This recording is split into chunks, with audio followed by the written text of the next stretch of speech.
Oi, gente. Nós vamos dar início à nossa live, que na verdade está sendo gravada, para ser editada, para colocar umas imagens que vão favorecer a nossa compreensão, com o André Luan, que é farmacêutico. Obrigada, André, pela presença.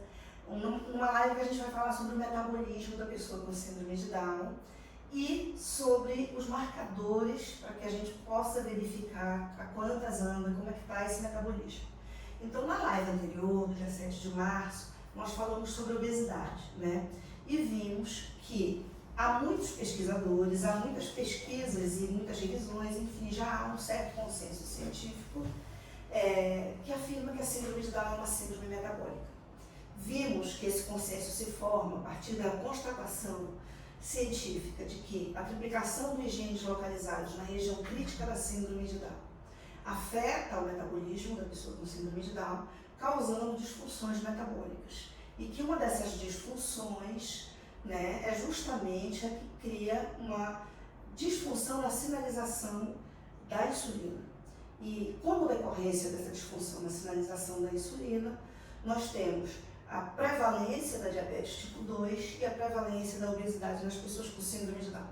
Vimos que há um estudo longitudinal na Grã-Bretanha, no Reino Unido, de retrospectivo de 30 anos, que envolveu quase 9.917 pessoas com síndrome de Down e quase 40 mil pessoas no grupo controle, que constatou que a diabetes tipo 2 e também alinhada a ela, né, associada a ela, a obesidade, tem uma prevalência 4 vezes maior nas pessoas com síndrome de Down em relação ao grupo controle, que são as pessoas sem síndrome de Down.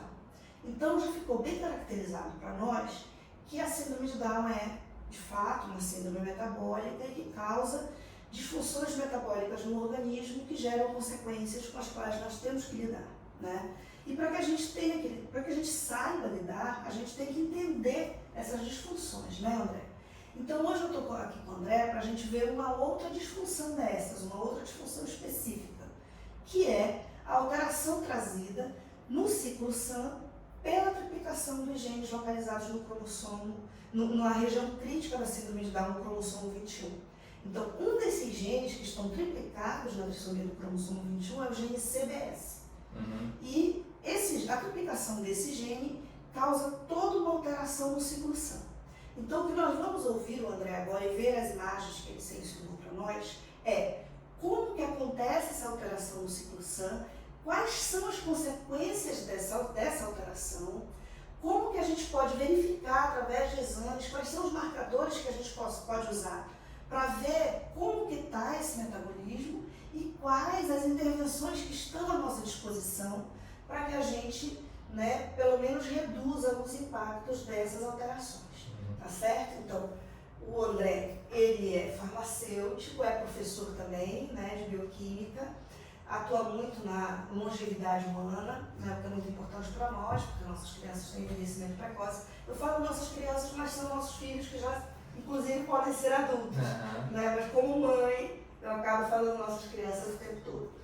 E é especialista nessa parte da bioquímica corpórea, né, André, que fala do metabolismo e fala sobre as intervenções que podemos fazer para atingir um parâmetro de funcionamento que nos traga mais conforto na vida e que traga menos consequências danosas. Então eu queria, André, que você começasse explicando para a gente o que é o ciclo SAM. Gisele, primeiro, muito obrigado pela oportunidade, né, de estar aqui com você, conversando sobre esse assunto que é tão importante e que é pouco discutido, né? Poucas pessoas se dedicam a esse assunto, você se dedica bastante, né? Eu acho que a especialista aqui é você quando se trata de síndrome de Down.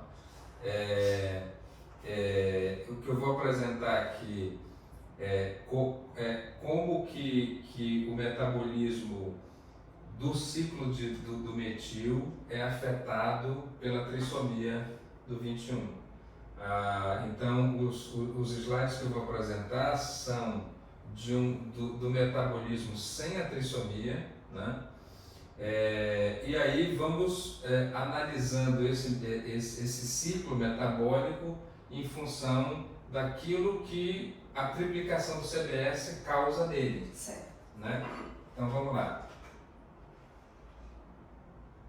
Esse aqui é o ciclo do metil, né? Sim. Então ele tem basicamente duas etapas, duas vias, né? Tem a via da remetilação e tem a via da transsulfuração. O ciclo do metil, na verdade, ele faz a homocisteína virar metionina, metionina virar homocisteína. Esse aqui é o ciclo. Certo. O ideal é que você tenha um equilíbrio entre a via de remetilação e a via de transsulfuração. Certo. Então, o que acontece? Então, deixa eu te interromper para perguntar uma coisa. Então, esse ciclo ele existe basicamente para converter metionina em homocisteína e para converter homocisteína em metionina. É isso. E esse ciclo está relacionado, portanto, a duas vias. A via da remetilação, esse nome vem de metil, do grupo metil, que, como é que eu te diria, está associado a esse ciclo por esse lado daqui, né? Os metis, metilfolato, metilcobalamina, e a homocisteína está associada à transsulfuração, a via de transsulfuração, né? Então a metionina, a via do metil, e a homocisteína, a via da transsulfuração. Ok, então essa necessidade que o organismo tem de converter metionina e homocisteína dentro das células, esse ciclo acontece dentro das células, né, André? Sim, acontece na célula. Isso, envolve a via da remetilação, envolve a via da transfuração, e isso vai trazer consequências quando esse ciclo está alterado para essas duas vias. E ele tem alguns objetivos, né? Um dos objetivos dessa circulação metionina para homocisteína, homocisteína para metionina, é transferir metil para as outras necessidades metabólicas que a gente vai ver. E ao mesmo tempo apresentar glutationa, taurina, serina, piruvato, outras coisas que saem aqui a partir da cisteína. Então, mais importante do que o ciclo em si são as consequências que ele gera. Certo. Por exemplo, eu preciso metilar o DNA para silenciar alguns genes ou para libertar outros.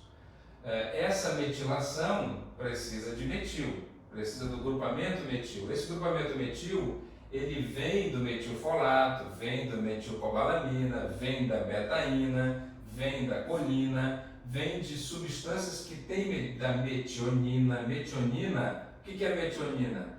É a homocisteína com o grupo metil. Certo. Então, quando eu metilo o DNA, isso significa que eu mando metil para o DNA. Exatamente. Porque o DNA todo dia está colocando genes para produzir enzimas, proteínas, então eu preciso jogar metil para o DNA. As células precisam jogar metil para o DNA. Isso que é metilar o DNA. Sim, isso que é metilar então, o DNA. esse ciclo produz a metionina que vai metilar o DNA.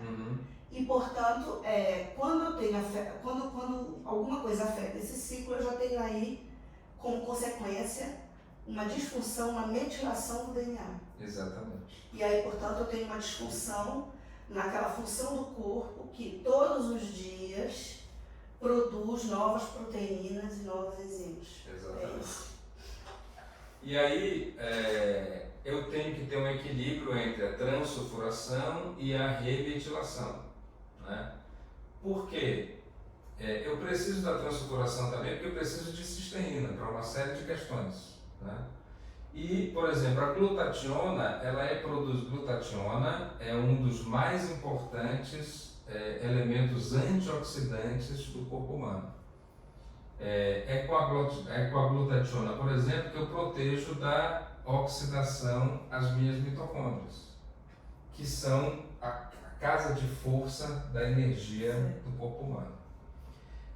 Mas eu só consigo produzir glutationa, aqui eu só consigo produzir glutationa se eu tiver metil saindo daqui para encontrar com essa glutationa, com a cisteína, com a glutamina, com a metionina que precisa formar para poder gerar a glutationa. Se não tiver sendo suplementado metil daqui, da remetilação, eu não consigo fazer glutationa, apesar de aqui no gráfico está aparecendo a glutationa. Ela está aparecendo porque o gráfico considera que é líquido e certo que vai sair metil desse lado. Certo. Né? Só que não em quem tem T21. Aí o metil sai daqui como adenosina. Exatamente. Então, a metionina ela já manda metil para o DNA, já manda metil através da adenosina, e dessa adenosina vai juntar o metil bem aqui para fabricar a glutationa reduzida. Fabricar a glutationa. Né? E quando a metionina retirada... perde todo esse metil, ela vira homocisteína. Exatamente, virou homocisteína. E a homocisteína, com a ação do CBS, vira cistationina. E depois vira cisteína, e aí junta de novo com o metil e cria a glutationa reduzida. Exatamente. Entendi. E essa função, e a função do SAM é justamente retirar o metil da metionina e transformá-la em homocisteína. Certo. E esse metil retirado com a adenosina vai fazer a glutationa aqui embaixo. Certo. Né? Aonde que está o problema nesse ciclo quando eu tenho a trissomia do 21? O CBS está triplicado. Certo. Né? O gene CBS. O gene que atua CBS bem é esse aqui, que atua bem aqui. Certo. Como ele está super expressado, o que significa isso? Eu vou apresentar uma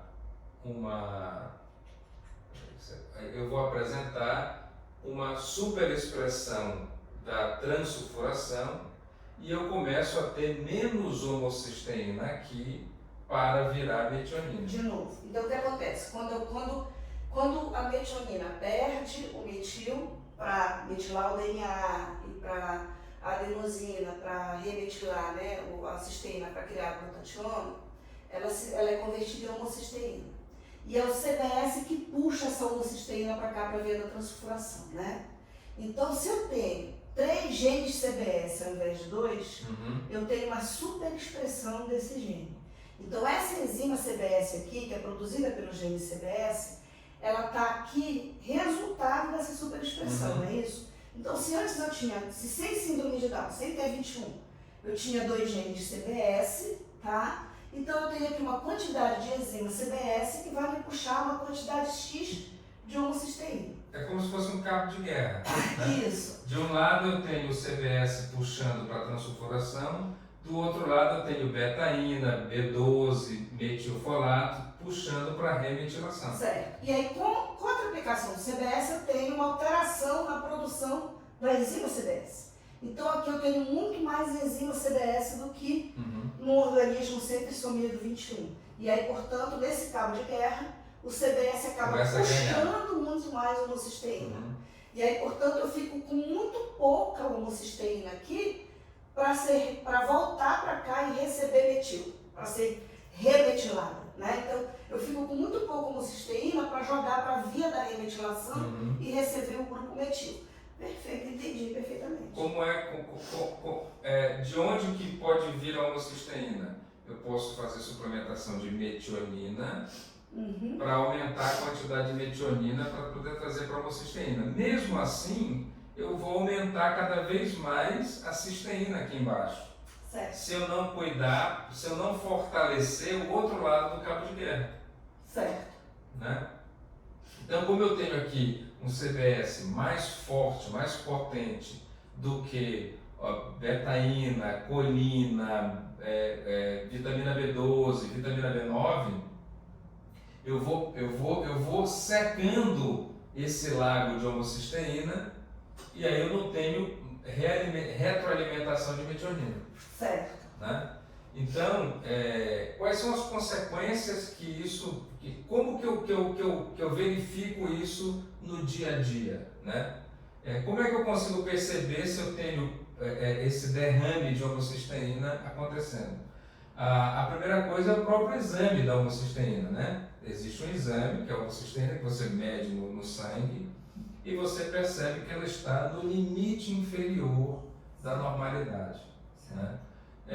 E esse limite inferior já vai me dar o primeiro sinal de que eu tenho problemas nessa conversão. Isso é importante para nós, né? Porque existe um valor de referência para a homocisteína que tem um valor mínimo e um valor máximo. Quanto mais próximo uma pessoa sem síndrome de Down está no valor máximo, a homocisteína da pessoa sem síndrome de Down está no valor máximo, significa que ela está com muito estresse oxidativo, né?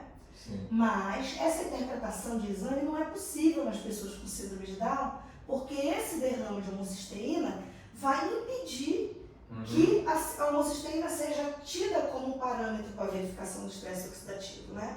Porque nunca vai estar alta, porque tem derrame. Então, quer dizer, se quando eu doso a minha homocisteína, né, isso pode ser um marcador para verificar se eu tenho muito estresse oxidativo ou não, quando a Luísa dosa não tem como ser o mesmo marcador. Porque eu não tenho derrame de homocisteína e ela tem. Então a homocisteína dela vai estar sempre baixa, né? E aí eu posso olhar e dizer, olha como a Luísa não tem estresse oxidativo, porque ela está com homocisteína baixa. Então, diferente da interpretação do meu exame, o exame da Luísa eu tenho que interpretar vendo que a homocisteína está dentro dos valores de referência. Porque se ela estiver abaixo do valor mínimo, significa que tem muito derrame. E se tem muito derrame, a homocisteína está perdendo muito cabo de guerra, significa que está faltando metil para o DNA, que está faltando metil para a glutationa peroxidase, que está criando muito HS2, né, que é tóxico, né, significa uma série de questões que vão complicar o metabolismo aí. Então, o ideal para as pessoas com síndrome de Down é que essa homocisteína esteja sempre acima do valor mínimo, né, André? Sim. Não acima do valor máximo, mas acima do valor mínimo. Que não esteja nunca abaixo do valor de referência mínimo da homocisteína. Não adianta a gente nominar esses valores, dizer qual que é o valor, porque os laboratórios mudam esses valores de acordo com a técnica utilizada, não é isso? Sim. Então, mas sempre vai ter um valor mínimo e sempre vai ter um valor máximo, né? De cada laboratório, né? Isso, Você vai medir de cada laboratório. E olha como é diferente realmente o raciocínio, porque a luta para a pessoa que não tem trissomia do 21 é manter a homocisteína baixa. Essa é a luta. Por quê? Porque existe deficiência de folato, né? Na dieta normal existe deficiência de folato, existe deficiência nesse outro gene aqui, o metileno tetraidrofolato redutase, né? Muitas pessoas não têm esse gene ativado adequadamente. Tem a mutação, né? Tem a mutação. Isso acontece muito entre as pessoas Isso com também síndrome de Down, acontece tem os no números, geral, né? Que grande parte das pessoas com síndrome de Down tem mutação do MTHFR. E aí tem também dificuldade na metilcobalamina, né? Porque muitas pessoas dizem, eu tenho que fazer reposição de cobalamina, de metilcobalamina, ou fazem apenas reposição do metilfolato. Mas ambos precisam estar equilibrados, porque se eu tenho muito metilfolato e pouca cobalamina, o metilfolato não consegue metilar do mesmo jeito. Certo. Se eu tenho muito metilcobalamina e pouco metilfolato, eu também não consigo metilar. Certo. Então eu tenho que ter ambos. Então, no caso da pessoa que não tem trissomia, a suplementação de ácido fólico e de ácido fólico não, de metilfolato e de metilcobalamina é muito importante para reduzir a homocisteína. No caso da trissomia, é o contrário, é muito importante para aumentar a homocisteína. Certo. Então, uma das soluções, digamos assim, uma das intervenções que a gente pode fazer para tentar regularizar esse ciclo SAM que está afetado pela triplicação do gene CBS é suplementar mais metilcobalamina e mais metilfolato para fortalecer o cabo de guerra da via da remetilação e puxar mais homocisteína para a remetilação, para converter em metionina e, portanto, assim, levar o metil para o DNA e levar o metil para os aminoácidos. Exatamente. Né? Então, uma das soluções é fazer justamente a suplementação de metilcobalamina e metilfolato. Ótimo. E agora eu quero saber qual que é a consequência. A gente já viu a consequência para a via da remetilação, né? E aí eu quero saber qual que é a consequência do derrame de homocisteína para a via da transsulfuração. Né? Ou seja, Quando eu deixo quando eu deixo pouco homocisteína aqui, e aí, portanto, essa homocisteína não é convertida em metionina, isso só vai agravando, né? Só vai agravando cada vez mais. E quando eu tenho muita homocisteína derramando aqui, qual a consequência que eu tenho? Vamos lá. Quando eu tenho muita transsulfuração, falta metilfolato. Certo. Se falta metilfolato, tem uma enzima, que é a tetrahidrobiopterina, que ela é a enzima que ativa o triptofano hidroxilase e a tirosina hidroxilase. Para que serve o triptofano hidroxilase e a tirosina hidroxilase? O triptofano hidroxilase faz a serotonina e a tirosina hidroxilase faz a dopamina e a noradrenalina. Então, quando eu tenho derrame de homocisteína aqui e perda de metilfolato do outro lado, eu tenho consequências nos neurotransmissores, redução de neurotransmissores. Assim. Ao mesmo tempo, se eu estou derramando homocisteína aqui, está aumentando a quantidade de sulfeto de hidrogênio. Esse sulfeto de hidrogênio também é tóxico e também impede que a tetrahidrobiopterina funcione. Então ela também bloqueia. Então, é um duplo bloqueio de serotonina, de dopamina e de noradrenalina. Então quer dizer que a alteração desse ciclo aqui afeta diretamente os neurotransmissores. Diretamente. E se a gente trocar essa afirmação para uma frase, digamos assim, uma afirmação do senso comum, da linguagem comum, eu vou ter aí que afeta diretamente o comportamento. Diretamente o comportamento. O desempenho cognitivo. Tudo isso. A atenção, o foco, a memória. Porque todas essas coisas são funções desses neurotransmissores. E ainda tem um outro problema. Nós temos uma enzima, que é a enzima CONT, que ela é responsável por degradar a dopamina.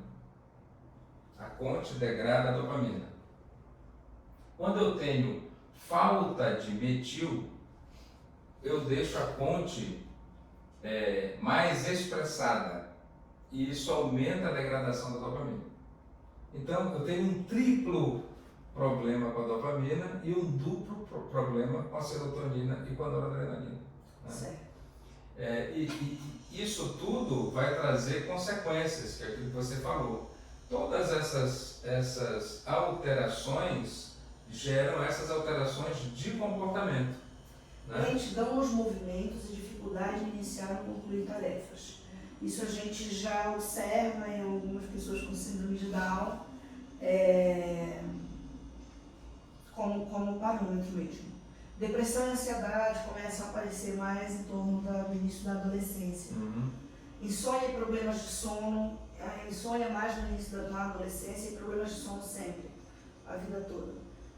Dificuldade de se concentrar, problemas de memória, também decorre muito da deficiência intelectual, mas o ciclo SAM acaba ajudando, né? Acaba reforçando. Né? Falta de força e baixa energia, alterações no apetite e no peso, a gente viu na live passada como essas disfunções metabólicas geram compulsão alimentar por causa da expressão do Y. A falta de serotonina também gera compulsão alimentar. Mais um fator, né? Fadiga e cansaço. Isso aí é um ponto importante, André. Desculpa, quer dizer, eu sempre te interrompo, mas é um ponto importante porque muitas vezes eu tenho a impressão de que nós familiares somos alvo de uma responsabilização sobre situações das quais a gente não tem controle. Então, por exemplo, eu percebo muitas mães de pessoas com síndrome de Down que se culpam muito e que recebem muita responsabilização, são apontadas como responsáveis pelos filhos desenvolverem a obesidade, né, estarem com ganho de peso, com lentidão de movimentos e tudo mais. Quando a gente vê que decorrem de situações das quais a gente tem pouco controle, né, a gente pode ter algum controle, porque se a gente toma conhecimento do que acontece, a gente se empodera, pode encontrar soluções. Mas quando eu vejo que tem genes, né, que estão afetando o metabolismo e que por isso estão criando, né, um padrão, né, de disfunção metabólica que pode gerar esse aumento de peso. Então, poxa, é muito injusto. Né? Chega a ser crueldade. Crueldade, responsabilizar uma mãe, né, que não é como eu na live passada eu falei assim, a gente só queria ter um filho, né? A gente não queria ter que fazer uma pós-graduação, um doutorado em bioquímica, porque teve um filho. Mas a gente acaba sendo obrigado a fazer uma pós-graduação não só em bioquímica, mas a gente é obrigado a fazer, a gente é obrigado a se tornar fisioterapeuta, a gente é obrigado a se tornar fonoaudióloga, a gente é obrigado a se tornar terapeuta ocupacional. E num país de muita desigualdade social e econômica, né, isso oprime demais as famílias que não têm recursos. Né? Porque quando você tem recurso, você pode contratar os especialistas, mas quando você não tem, você tem a sobrecarga da dificuldade econômica, você tem que sobreviver cuidando dos seus filhos, e você ainda tem que se tornar um especialista. Então eu acho isso muito injusto, muito opressor. E olha a quantidade de informação ultra específica que a gente teve que compartilhar agora nesse momento, só para você entender que fadiga e cansaço não é algo e que isso vai gerar obesidade lá na frente. Certo. Porque claro que a pessoa fadigada, cansada, com a mitocôndria com problemas de gerar energia, de gastar energia que foi consumida ao longo do dia, né? Impactando por isso a insulina. Impactando na insulina, impactando no acúmulo de gordura. Sim, é um nível tão grande de informação. Porque o organismo vai fazer estoque, né? Porque você tem esse impacto na insulina, o que o organismo vai fazer? Estoque. Vai estocar, porque a nossa programação metabólica é não jogar fora energia. Certo. Glicose é energia, gordura também é. Então, se eu tenho excesso de glicose, não é que eu tenho excesso de glicose, está sobrando glicose porque eu não consegui usar. Não tem um parâmetro. A mitocôndria não tem a mesma capacidade de uso que uma pessoa sem T21. Eu começo a acumular gordura, porque eu não vou jogar fora, cara. O meu metabolismo não vai jogar fora aquela glicose de jeito nenhum. O metabolismo quer sobreviver. Ele quer sobreviver. A mensagem é sobreviver. A mensagem é essa. Então, Não sei se vai ter comida amanhã, então eu tenho que guardar. Se a mitocôndria não está consumindo toda essa glicose aí, não porque você tenha ingerido muita glicose, mas porque qualquer glicose que você vai ingerir, sua mitocôndria não vai consumir. Aí você vai estocar. Aí vem fadiga e cansaço, baixa pressão arterial. Sempre ouço relatos de pessoas com síndrome de Down com pressão baixa. E, porque é assim mesmo, porque foi sempre assim. E a gente desconhece que é um marcador para alteração do ciclo do sangue. Né? Dor de cabeça, ficar em pé, prisão de ventre e outros problemas gastrointestinais. Isso daí é campeão na síndrome de Down, problemas gastrointestinais. Então, se esses sintomas, se esses sinais estão mais evidentes em determinado momento do que em outro momento, é porque o ciclo santo está mais afetado do que antes. É porque eu estou fazendo mais transsulfuração do que remetilação. É porque o cabo de guerra está desproporcional. Certo. Então, quando eu consigo regularizar esse cabo de guerra, esses sintomas são atenuados, são amenizados. E eu consigo perceber isso no dia a dia da pessoa. E como é que eu poderia amenizar esses sintomas? Primeiro, regulando a CBS, né? A superexpressão. Então, por exemplo, na síndrome de Down nós temos um suplemento muito famoso, que é o EGCG. Ele é muito famoso por quê? Porque ele já passou por todas as fases de testes clínicos, com humanos, inclusive com crianças com síndrome de Down, e, portanto, ele já está disponível para ser usado com segurança. Então, é um suplemento que já está no padrão da medicina baseada em evidências, né, com testes clínicos, e que as famílias já usam com segurança. Esse suplemento reduz, como você bem sabe, a superexpressão do DYE-K1. Então, eu poderia reduzir a superexpressão do CBS, intervindo com algo que reduzisse essa expressão, e ao reduzir essa expressão, teria a regularização desse ciclo SAM e, portanto, a regularização da via da remetilação e a regularização da via da transfuração. É isso? Sim. Que nem que a gente faz com o DYE-K1.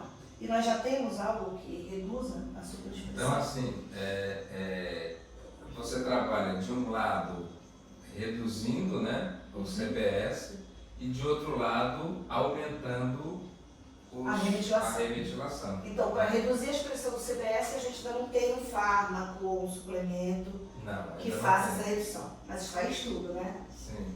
Eu sei que está em estudo, que é a nossa grande promessa para resolver essa situação. Mas nós temos como aumentar o outro lado.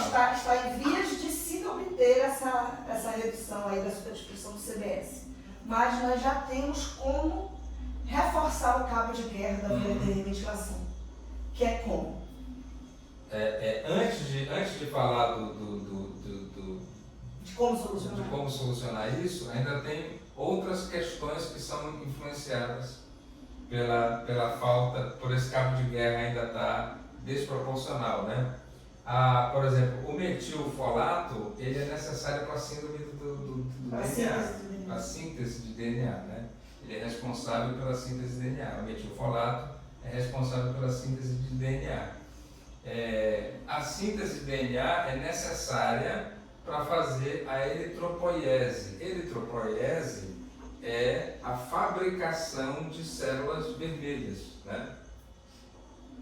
E quando eu tenho defeito nessa fabricação, eu começo a ter sinais em outros exames, né? Então eu tenho VCM e RDW, que são índices hematimétricos que a gente dosa no hemograma.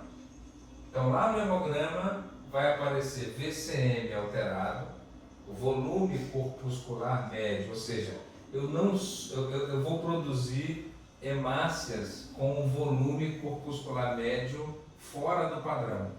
E eu tenho o RDW. O RDW, ele dá a distribuição do tamanho das hemácias. Então eu vou ter hemácias maiores, hemácias menores, vou ter uma desregulação do tamanho da hemácia. E esses dois parâmetros podem indicar, dependendo do grau de alteração deles, a anemia megaloblástica.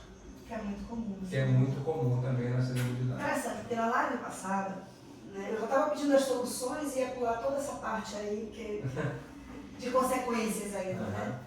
Na live passada eu falei justamente sobre a fala de um palestrante no congresso, no 6º Congresso da Federação Ibero-Americana de Síndrome de Down, que aconteceu agora em fevereiro, em São José da Costa Rica, e que no pré-congresso de saúde, ele falou que a macrocitose é comumente, frequentemente encontrada nas pessoas com síndrome de Down, mas que não era um marcador preocupante, porque era sem repercussão.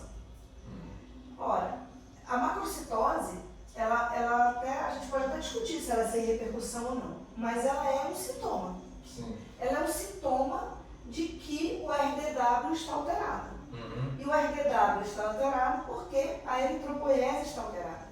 E ela está alterada porque a síntese de DNA está disfuncional. Está disfuncional porque o ciclo SAM está afetado pela triplicação do CBS. Então veja, e pode causar anemia megaloblástica. É um marcador de anemia megaloblástica. Então veja. Então não é tão inofensivo assim, sem reprodução. E o mais interessante é que aí agora a gente entende que tem utilidade, aquelas taxas todas que vem do hemograma. Então se eu olhar para o VCM, se eu olhar para o RDW, se eu olhar para aquelas observações, anisocitose, macrocitose, aí vem com as cruzes, né? Uma cruz de anisocitose, 2 cruzes de anisocitose, macrocitose. Se eu olhar para esses marcadores, então eu consigo perceber que realmente essa disfunção aqui, ela está causando situações muito complicadas e que eu preciso intervir. E que a gente consegue resolver sem intervir. E eu sei disso porque eu tenho essa experiência. Porque a minha filha, Luísa, geralmente, né, quando ela fazia uma suplementação de 400 microgramas de metilfolato e metilcobalamina, quando ela era pequenininha, diariamente. Mas não era suficiente para assegurar a melhora do cabo de guerra na ventilação dela. Por quê? Porque ela tem a mutação no gene MTBFR. Então, além da Luísa precisar de mais metilfolato e mais metilcobalamina, porque ela tem trissomia do cromossomo 21, e por isso ela tem a alteração do ciclo sanguíneo, e por isso ela tem derrame de homocisteína, e por isso eu preciso fortalecer a via da remetilação, e eu faço isso suplementando com metilfolato e metilcobalamina. Além disso, ela tem uma dificuldade a mais nessa via da remetilação, porque ela tem a mutação do gene MTHFR. Então, eu percebia que mesmo sendo suplementada com metilfolato e metilcobalamina, vinha o exame da Luísa lá, com a RDW aumentado, uma macrogenesocitose, VCM alterado, RDW alterado, 2 cruzes de genesocitose. E aí, o profissional de saúde que acompanhava na época recomendou? Vamos então aumentar o metilfolato e a metilcobalamina. E vamos investigar geneticamente por que 400 microgramas não é suficiente para ela. E aí nós encontramos uma mutação no gene CONT. Ela também tem uma mutação no gene CONT. E aí, portanto, nós trocamos a metilcobalamina pela hidroxicobalamina, né? E aí, a Luísa hoje suplementa 800 microgramas de metilfolato e 400 microgramas de metilcobalamina e mais 400 microgramas de hidroxicobalamina. Então fizemos uma suplementação mista e aí nunca mais essas alterações hematológicas apareceram. Nunca mais houve uma discrepância no VCM, nem no RDW e nem Você conseguiu subir um pouquinho a homocisteína? Não, consegui subir um pouquinho a homocisteína. A homocisteína dela está em 4. Então não é uma coisa maravilhosa, 4 ponto tal, mas eu digo assim, mas olha, está tão pertinho do valor de referência, né, que já estou contente. E nunca mais a isocitose apareceu, nem a macrocitose, nem as alterações de VCM e de RDW, tá? E também, essa nossa live aqui, ela foi pedida por uma amiga minha, Lilian Escobar, tá? Que mora em Las Vegas. A Lilian tem muita dificuldade com acompanhamento médico, porque você sabe que nos Estados Unidos não é tão simples, com os planos de saúde, os acompanhamentos mais específicos, o sistema de saúde é diferente do nosso, né? Se para nós já é complicado, temos o sistema de saúde público, temos acesso ao SUS e tudo mais, para quem não tem acesso é mais complicado ainda. Então a Lilian me pediu essa live porque ela queria justamente entender como que ela poderia acompanhar através de exames como que estava essa disfunção no ciclo sanguíneo, no metabolismo. E a gente tem então esses marcadores aí que são... Então, para fazer um fechamento sobre esses marcadores, né? Aproveitar essa tua fala, o que eu esperaria encontrar num paciente T21 desequilibrado ou sem a suplementação adequada para melhorar essa situação da transsulfuração?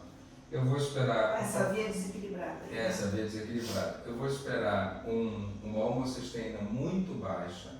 Certo. Homocisteína aí 2, 3, 2,5. Até mesmo 1. Até mesmo 1, né? Bem baixa mesmo, homocisteína. Eu vou encontrar um VCM alterado, VCM alto. Eu vou encontrar um RDW alto. Eu vou encontrar um ácido fólico baixo. Eu vou encontrar uma vitamina B12 baixa. É o que eu espero encontrar. E a B6? A B6 também. A B6 também vai estar baixa. Certo.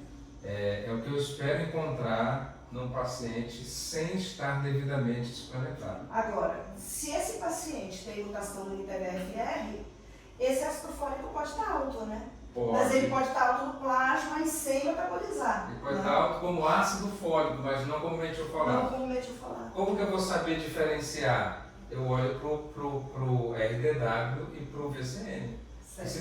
Se eu estiver com metilfolato adequado, eu não vou ter problema na eritropoiese. Certo. Então é melhor para a gente, para não ter essa questão, é melhor para a gente suplementar já com a forma ativa do ácido fólico, que é o metilfolato. Porque se eu dou ácido fólico, eu posso continuar com esse ácido fólico livre no plasma aí sem mas sem ter função. Até por causa da presença do da mutação do MTHFR, né, que é muito frequente. Ótimo. Então, o exame de ácido fólico, a dosagem de ácido fólico, ela tem que também ser olhada com cuidado. Um cuidado especial. Porque pode estar, o ácido fólico pode estar alto, mas isso não significa nada. Porque não está convertendo, não está entrando e não significa nada. E também a B6 pode acontecer a mesma coisa, né? Também. Eu posso pegar um exame de B6, a B6 pode estar elevada, e aí também não significa nada. Não significa que eu estou com excesso de B6 dentro da célula. Porque aí, como há uma questão aí de ajuste de ciclo, a B6 também não está sendo, né, metabolizada e não está entrando no ciclo. Ou seja, a pessoa que lê os exames das pessoas com síndrome de Down, dos pacientes, porque fez exame paciente, né? A pessoa que lê os exames dos pacientes com síndrome de Down tem que ser uma pessoa que está muito familiarizada com todos esses parâmetros bioquímicos e metabólicos, né? E com os parâmetros metabólicos do T21. Sim. Porque está familiarizado com os parâmetros, está familiarizado com esse ciclo de uma pessoa sem T21 é uma coisa, mas com T21 é completamente diferente. Certo. Completamente diferente. Como a gente está vendo aqui, né? Além dessas questões, ainda tem... Toda vez que tu dizes além dessas questões, eu digo, meu Deus, fica pior. Meu Deus, fica pior. Porque assim, olha, ali dá problema na metilação do DNA, dá problema aqui para fabricar glutationa reduzida, aí dá problema ali, eu digo, tá bom, tá ótimo, qual é a solução?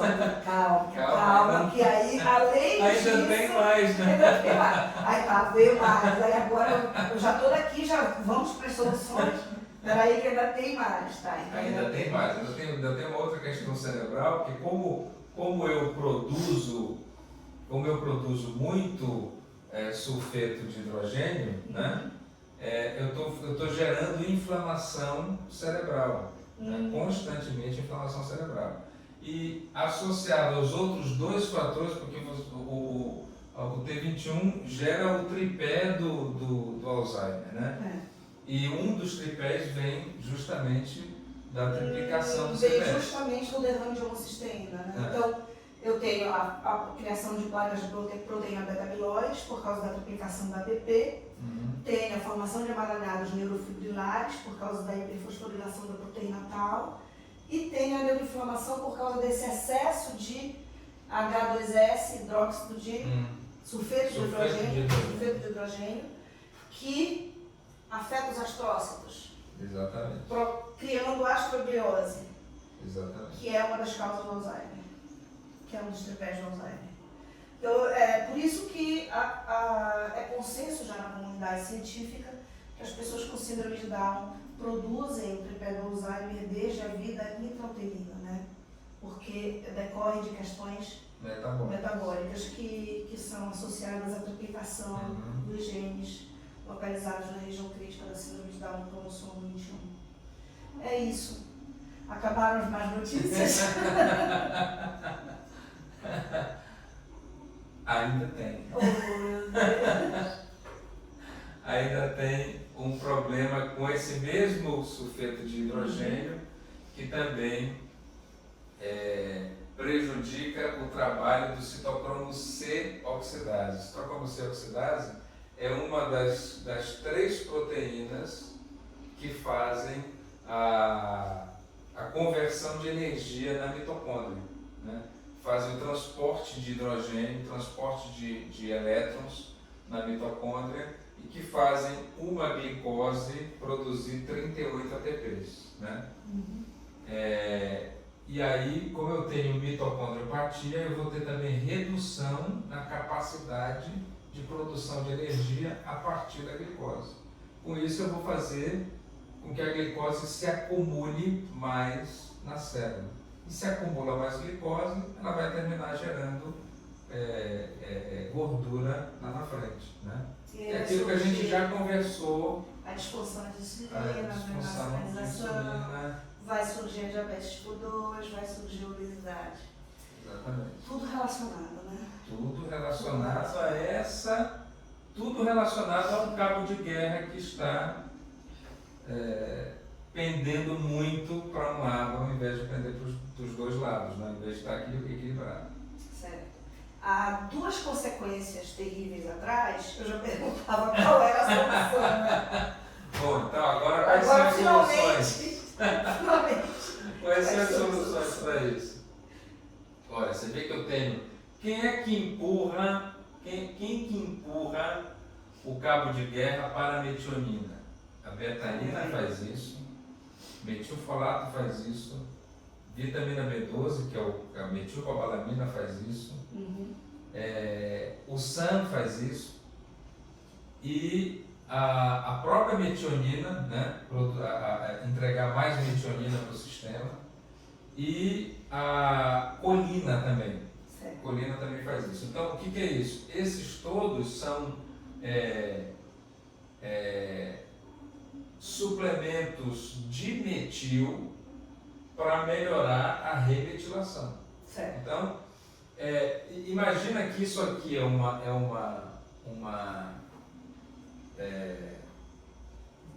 roldana e essa aqui é outra, né? Então elas têm que girar assim, né? Certo. Só que essa aqui está travada porque quando chega aqui, ela não vem para cá, ela desce para cá. E aí essa daqui não gira também. Se essa aqui não gira, essa aqui não gira. Por isso que a gente pode encontrar muito ácido fólico aqui, muita Por isso que pode aqui, encontrar muito disso não acumulado, mas que não está gerando, função não está tendo função. Porque se eu consigo fazer isso aqui girar, o metilfolato aparece e eu consigo fazer DNA, eu consigo fazer hemácias no tamanho adequado, na quantidade certa, eu consigo fazer os neurotransmissores, então todos aqueles sinais e sintomas que a gente viu, todos aqueles índices hematimétricos, tudo isso junto me dá o raciocínio de que eu tenho derrame de homocisteína. Certo.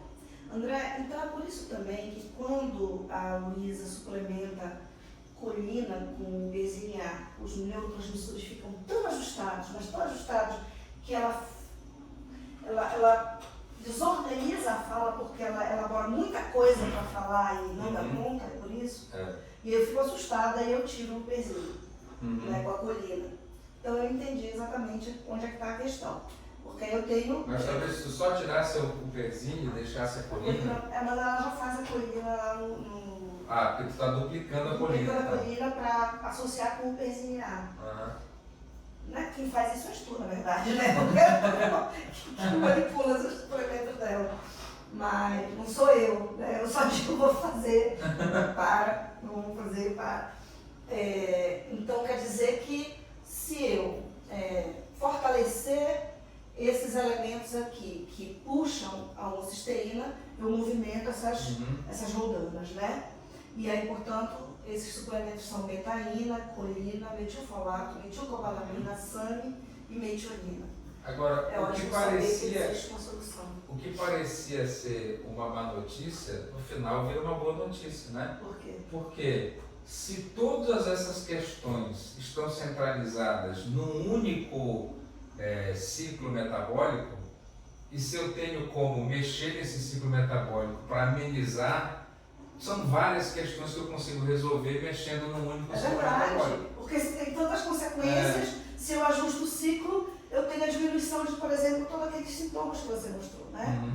Então, da letargia, da falta de concentração, da falta de foco, das questões de memória, dos distúrbios de sono, depressão, ansiedade.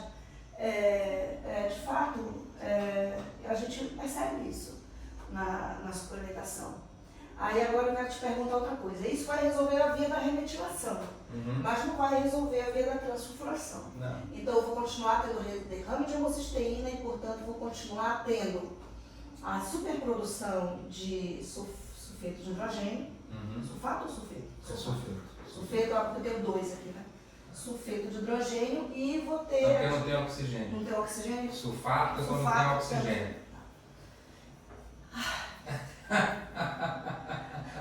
Eu vou te contar que eu tranquei minha faculdade de nutrição. Eu tinha que trancar, mas eu vou voltar um dia.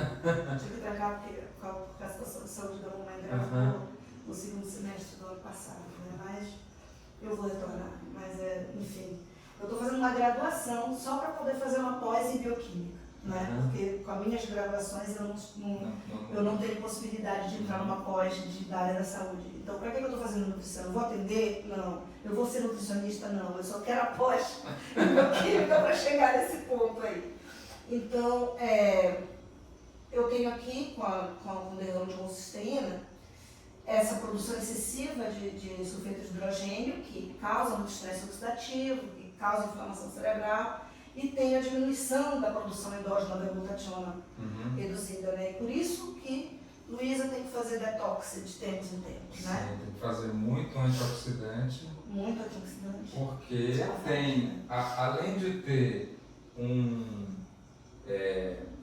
um produto que oxida e que inflama, eu tenho redução na solução natural. Na solução natural disso, que seria o antioxidante natural que a gente tem. Então, em resumo, as soluções que nós temos botar a Goldana para funcionar, ajustando a via da remetilação, suplementando esses suplementos aqui e amenizando o impacto do estresse oxidativo e da redução da glutationa com o derrame de homocisteína, fazendo muita suplementação antioxidante, aí nós temos várias linhas de suplementos antioxidantes, né? E fazendo detoxes periódicos. É isso? É isso. André, eu quero te dizer que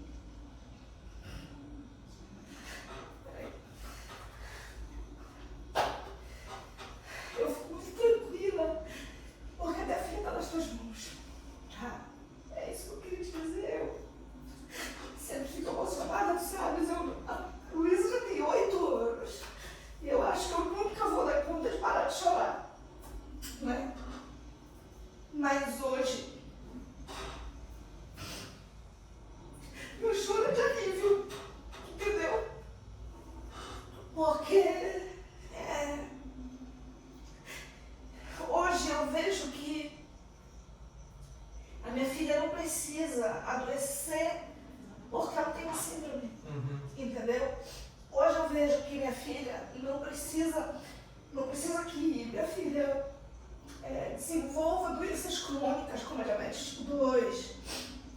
Hoje eu vejo que minha filha não precisa, eu não preciso assistir passivamente, tá? A minha filha produzir estresse oxidativo, estar sujeito aos efeitos deletérios do envelhecimento precoce, a imunossenescência, e todas essas questões metabólicas aí, só porque ela tem a trissomia do cromossomo 21. Né? Então, muitas outras pessoas têm questões genéticas e as decorrências prejudiciais dessas questões genéticas são cuidadas, né? E recebem a atenção devida e por isso não desenvolvem complicações, né? E o que me deixa emocionada e feliz é ver que a cada dia que passa, né, a ciência se capacita mais e nos coloca mais recursos, né? Coloca recursos à nossa disposição, coloca mais recursos à nossa disposição para que a condição genética da minha filha não seja um fator determinante para a perda da sua qualidade de vida. Não é porque a Luísa tem a trissomia do cromossomo 21, porque a Luísa tem síndrome de Down, que eu preciso, ou que é necessário, ou que eu não tenho nada a fazer para que surjam as questões que vão complicar a sua qualidade de vida, que vão afetar a sua qualidade de vida. Então, a condição genética não é determinante, né? Eu posso intervir e impedir que essa qualidade de vida seja afetada por essas situações que surgem da sua condição genética. Então, por isso que eu me emociono, entendeu? E eu fico sempre muito feliz de trocar informação com você, porque tem muita coisa que eu aprendo com você, né? Você traz muita informação, porque você, eu não conheço mãe mais dedicada Tem muitas. A essa questão do que você... Eu achava, quando a Luísa nasceu, eu achava que essa só era a primeira das minhas preocupações. Depois eu ia me preocupar eu ia resolver essa preocupação e eu ia me preocupar com outras coisas, mas eu nunca consegui sair disso. Né? Eu fiquei presa, né, nesse momento porque a gente não tem todas as respostas. Mas a cada dia que passa, a gente vai entendendo mais um pouco do metabolismo. Cada vez que a gente entende um pouquinho mais do metabolismo, as soluções vão aparecendo, porque eu digo que o metabolismo é como se fosse uma linha de metrô, né? E você só pode andar no trilho do metrô, né? O metrô só anda no trilho do metrô. Eu não posso andar fora do trilho do metrô. Mas eu posso acelerar um trem e reduzir a velocidade de outro. Eu posso escolher não ir para uma linha e escolher uma outra linha para ir. E quando a gente entende como que funciona esse metrô metabólico numa pessoa que tem T21, a gente consegue ir tendo ferramentas, né? Tá chegando uma ferramenta que a gente consiga reduzir a velocidade desse trem da homocisteína, porque hoje a gente só tem a ferramenta para aumentar a velocidade da remetilação, né? Para ver se a gente consegue diminuir os impactos da velocidade, aqui, né? diminuir esses impactos. Mas à medida que a gente vai aprendendo mais, a gente consegue mais soluções. E eu acredito que a gente que isso vai evoluir, que daqui a pouco a gente vai ter soluções muito mais acessíveis. Sim. Ano que vem já tem uma promessa aí de novas intervenções que são promissoras, né? Inclusive em relação ao CBS. Eu queria aproveitar a oportunidade para te pedir uma próxima live, porque tem famílias que não têm condições de pagar isso aqui, entendeu? Tem famílias que não têm condições de fazer essa suplementação. Então eu gostaria de te convidar para uma próxima live, para que tu mostrasses para nós como que eu posso buscar também esses ajustes pela alimentação, tá? Mesmo que a família não consiga ter acesso a suplementos, o que a gente pode fazer na via alimentar para impedir que mais prejuízos sejam produzidos pela via da tonsificação afetada e para fortalecer a via da remetilação, cabo de guerra. Isso Tá é certo? muito possível. Então, tá já tô Vamos nessa. marcar para o mês que vem. Porque aí em março já teve essa, abril, a gente faz uma outra live maravilhosa dessas. Tá certo? Muito obrigado. Eu que agradeço.